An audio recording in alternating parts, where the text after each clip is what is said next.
1, 2, 1 for the pot.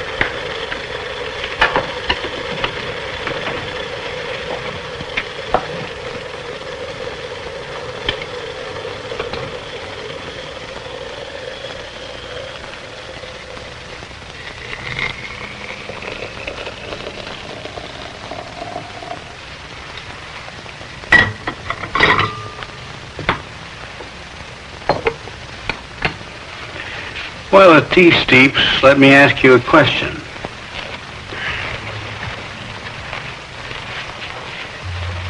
The flow in this tank is a combination of a vortex and a sink. Water enters tangentially here and flows out at the center. The question is, what path does the water take from the inlet to the outlet? Here I have a long-nosed hypodermic with dyed water in it. With this I can trace the flow and see where it goes.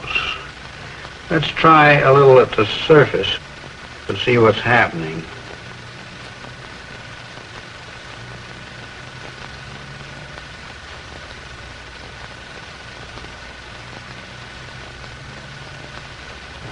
At this rate, it'll be a long time reaching the drain.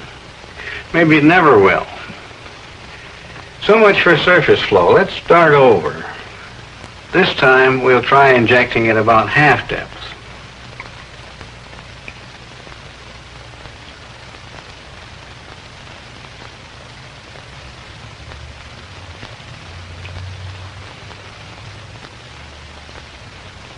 Again, the pattern seems to be one of nearly circular flow. The water going out of the drain must come from the bottom. A small spur holds the tip of the needle about 1/8 of an inch off the bottom. We can see that the dye goes rapidly toward the center, and this seems to be the answer to our question. We've examined the flow here, which behaves differently at different depths. At the surface, the flow is nearly circular, and this situation persists well down into the flow. This nearly circular pattern could be called the primary flow.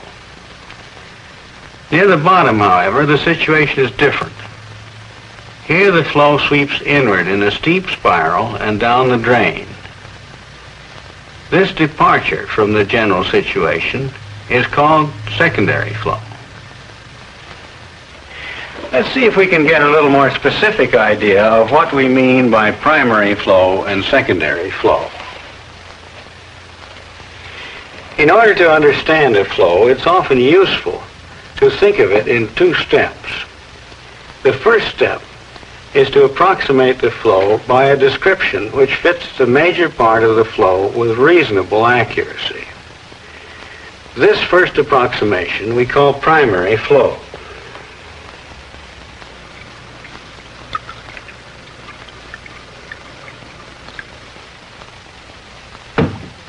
The second step is a refinement of the first approximation. It is a recognition of the difference between the actual flow and the first approximation. It is this difference that we call secondary flow. I can stir my tea so as to cause a circular motion.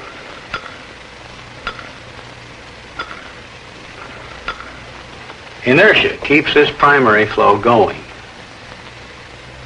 The tea leaves are a little denser than the liquid and settle slowly toward the bottom. Since they are denser, we might expect centrifugal force to throw them outward and to find them around the perimeter of the bottom of the cup. But look, they collect at the center. The cup has no drain, but still we find evidence of a flow toward the center near the bottom. We've made an experimental model of this flow in order to examine it more closely. This square box has a circular container inside. It has been rotating around its axis for a couple of hours, bringing the liquid inside to a state of uniform rotation. I can stop the rotation, but the liquid, due to its inertia, will continue to rotate at uniform velocity, except near the wall and the bottom, where a boundary layer will build up. As a first approximation, we will assume that all particles travel in circles around the center of the cylinder, making allowance for the fact that the boundary layer moves at a slower rate than the rest of the flow. We will call this first approximation the primary flow. In order to observe this flow better, we have stretched a very fine wire vertically to the bottom of the tank. Hydrogen bubbles electrolyzed from this wire are stripped off by the flow. By pulsing the current, we can create a series of bubble lines. These lines show up very much better if we dim the room lights. From above, it appears that much of the flow does indeed follow a circular path. Near the bottom, however, a portion of the flow appears to go inward. We can now look into the tank at a tangent to the flow past the wire. And incidentally, we can see that the reason for the square box is to eliminate optical distortion. In this tangential view, we see that the simple circular flow occupies the greater part of the depth. The inward flow extends only a short distance from the bottom. This inward flow is a departure from the assumed primary flow and is what we call the secondary flow. And now let's look inward in a radial direction, that is across the streamlines. We see the circular flow as before and the effect of the boundary layer near the bottom.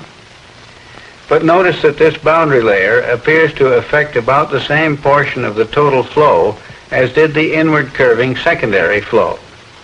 If we look at the radial and tangential views side by side and in the same scale, it becomes clear that this secondary flow occurs within the boundary layer.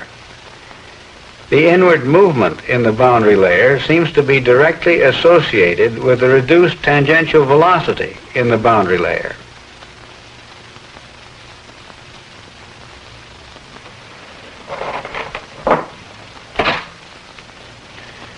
Our simplified model has given us some insight into this particular secondary flow. Is it the reduced tangential velocity in the boundary layer which results in the spirally inward flow?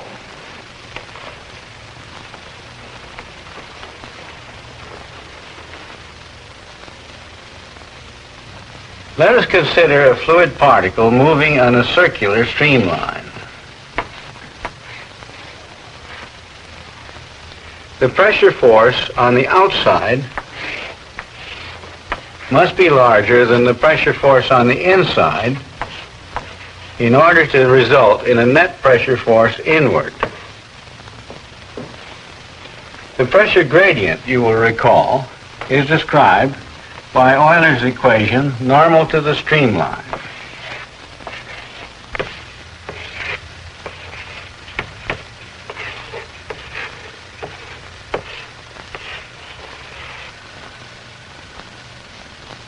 Suppose that a particle in this pressure gradient has higher than normal velocity.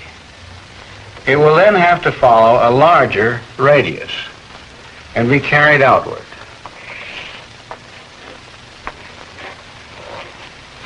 If it has a smaller velocity, it will have to follow a smaller radius and be carried inward. In our experiment, the pressure gradient is established by the main circular flow, and depressed on the boundary layer below. The slower moving particles in the boundary layer find themselves in just this situation. Same pressure gradient, but lower velocity, and therefore are swept inward. Tea leaves in the bottom of the teacup are carried to the center. Dye in the bottom of the sink vortex sweeps inward. A predictable secondary flow explains each phenomenon. Suppose we invert the sink vortex by taking the water from the top instead of the bottom.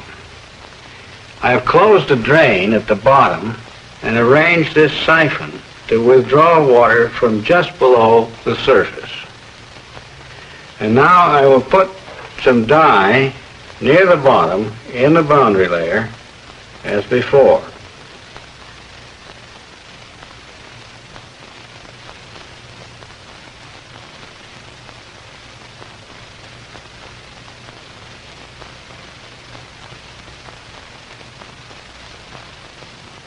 You ever see a tornado?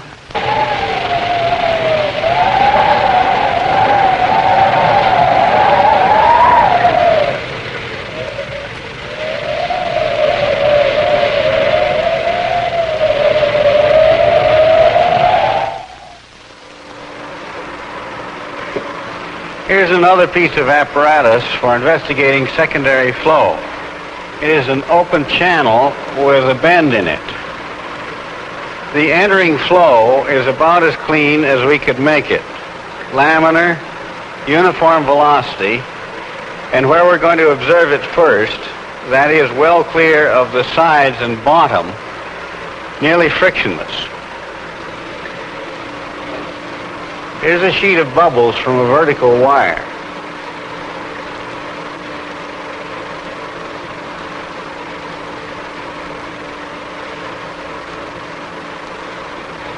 We have tried to keep the size of the bubbles uniform and large enough to be seen clearly, yet small enough so that their buoyancy does not spoil their usefulness as fluid markers.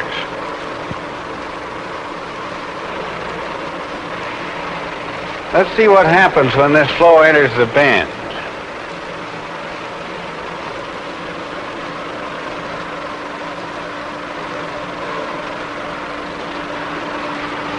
Here's the radial view.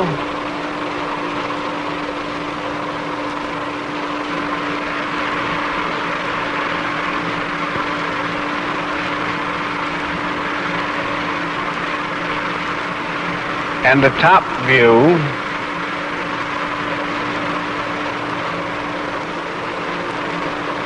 And now a tangential view, looking in this way. The streamlines are alike from top to bottom. We can think of this as a primary flow with no secondary flow at all. And we shall use this simple flow as our concept of primary flow in this channel.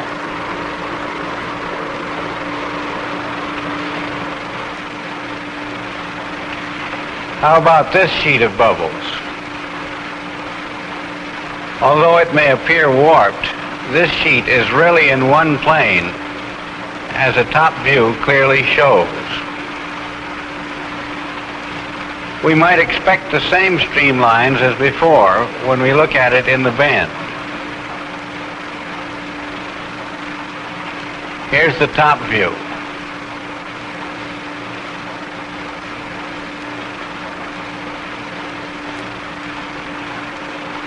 And the tangential view. The streamlines are no longer identical. Thus there is a departure from the primary flow, which we can call secondary flow. How does it come about? Clearly, the entering flow now has a velocity gradient in it. This time, the velocity gradient is not embedded in a boundary layer. In fact, it doesn't matter how the velocity gradient originated. The crux of the matter is that although all fluid particles are moving in the same direction, Some are moving more slowly than others, and all are subject to nearly the same pressure forces. When the streamlines are straight, all particles move in the same direction. Where the primary flow streamlines are curved, the pressure forces carry the slower moving particles toward the center of curvature. When the streamlines are curved and there is a velocity gradient normal to the plane of curvature, we may look for a secondary flow.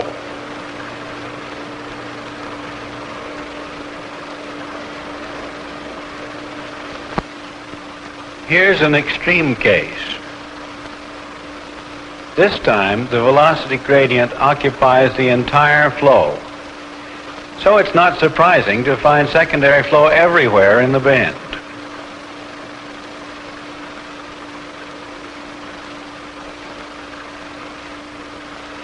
In a situation like this, it is often easier to explain what's going on in terms of vorticity, rather than trying to identify a main flow from which a pressure field could arise.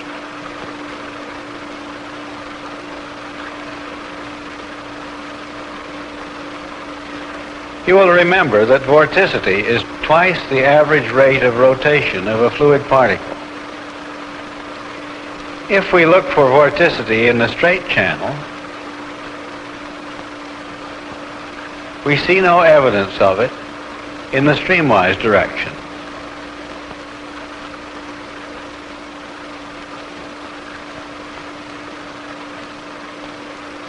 And in the top view, we see no evidence of vertical vorticity.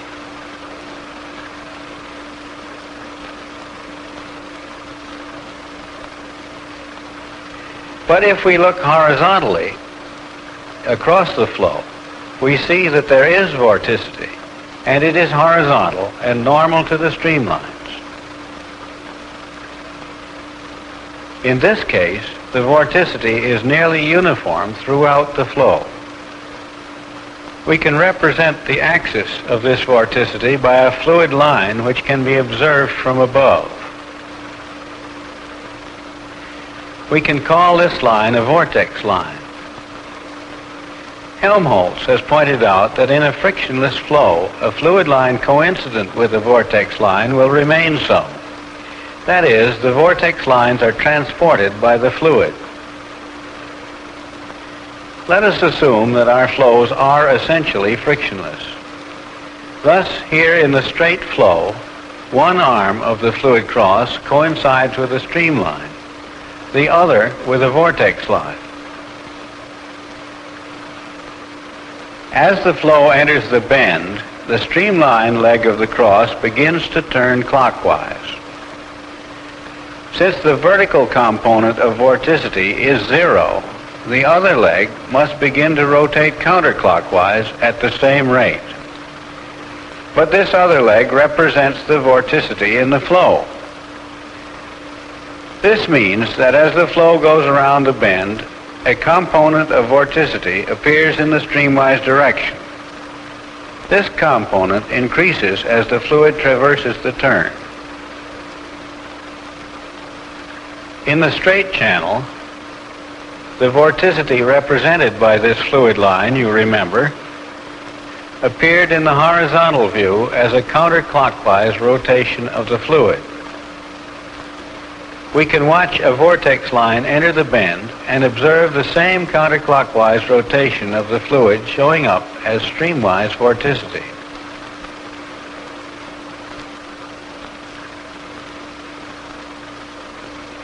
By looking at the vorticity, it becomes clear why the secondary flow sweeps outward at the top and inward at the bottom in this fashion.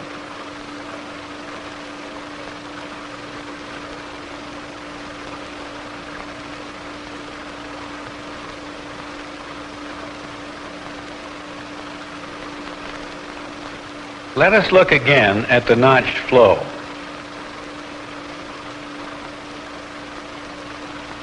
As before, the only vorticity present in the straight channel is normal to the streamlines and in a horizontal direction. With a vorticity probe, we can investigate this flow. Since the horizontal leg of the fluid cross does not rotate, we can concentrate all vertical legs of all the crosses. The plane swept out by the rotation of this composite vertical leg is perpendicular to the local vorticity.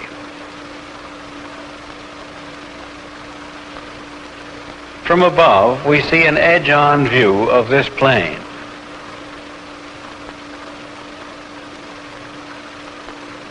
Now let's look at the bend. Is the plane swept out by the bubbles from the vertical wire still perpendicular to a typical vortex line created upstream? It is indeed, showing that the vorticity was transported by the fluid and was truly marked by the horizontal bubble lines coming from upstream. We must be careful, however, to make our observations reasonably close to the vertical wire so that they are truly a measure of conditions near this point.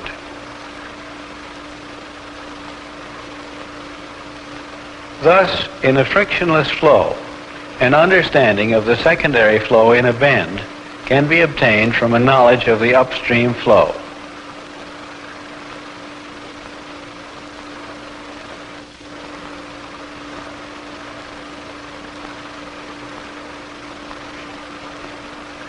We can now remove the device which produced a special velocity gradient.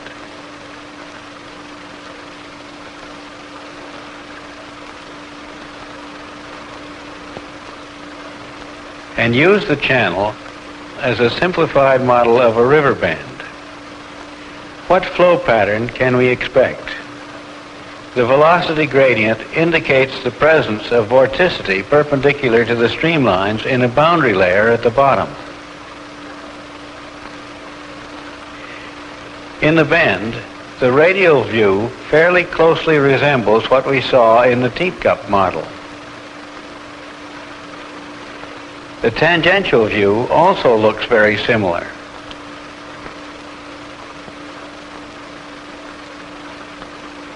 Let us examine this fluid line carefully and see if we can relate this boundary layer phenomenon to behavior we observed before.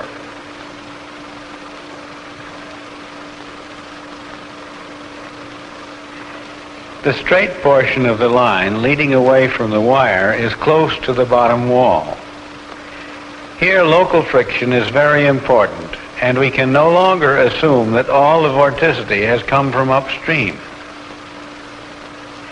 It is not surprising to find that the plane swept out by this portion of the vertical bubble line is far from perpendicular to the vortex lines created upstream. The elbow is a transition region, and the portion of the fluid line leading up to the primary flow is in the outer part of the boundary layer. Although all of the boundary layer was created upstream by friction, this outer part behaves in a nearly frictionless manner in the bend. The plane of rotation of this portion of the vertical line is almost at right angles to the vortex line from upstream. We saw this behavior earlier in the notched flow.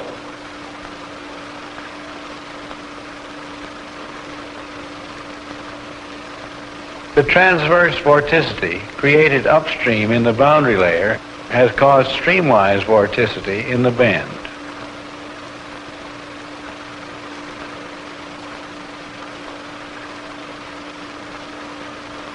If we look a little further downstream in the bend, we see that the vorticity is gathering into what is called a passage vortex. Here the flow is not so simple. Secondary flows are frequently very complex and difficult to interpret, and their causes are often obscure. In this channel, for instance, unwanted secondary flows appeared, which were finally traced to the frictional effect of a dirt film on the surface of the water. It has been useful to use a carefully cleaned up laminar flow in order to observe these simple secondary flows in detail. But flows in rivers and pipes and ducts are rarely simple or laminar. If we were to make this flow turbulent, it would be harder to observe, but the same general flow patterns would occur. Secondary flow in a curved channel acts to displace the normally slow-moving fluid near the walls and replace it with fresh fluid having higher velocity. Thus, it greatly increases the exchange of momentum between the fluid and the walls. This increased momentum exchange explains in part the increased friction experienced in a curved pipe, even when the curvature is sufficiently gentle so that separation does not occur. In this case, the increased friction is explained by the displacement of boundary layer by fresh fluid. Not only is friction in the bend itself increased, but secondary flow persists in the pipe downstream, and for a considerable distance, friction is increased. Material as well as momentum may be transported by secondary flow. The meandering of rivers and the ever-changing riverbed is the result of silt carried by the stream, and while the phenomenon is complex, there is no doubt that secondary flow plays a large part. Clearly, there are other classes of flow which can be approached by stepwise approximation, postulating a primary flow and deducing a secondary flow. In fact, the term secondary flow has been used to refer to many different phenomena. We have studied one class of secondary flows, those which result when flow with vorticity has been made to follow a curved path. Here is a more complicated example of secondary flow.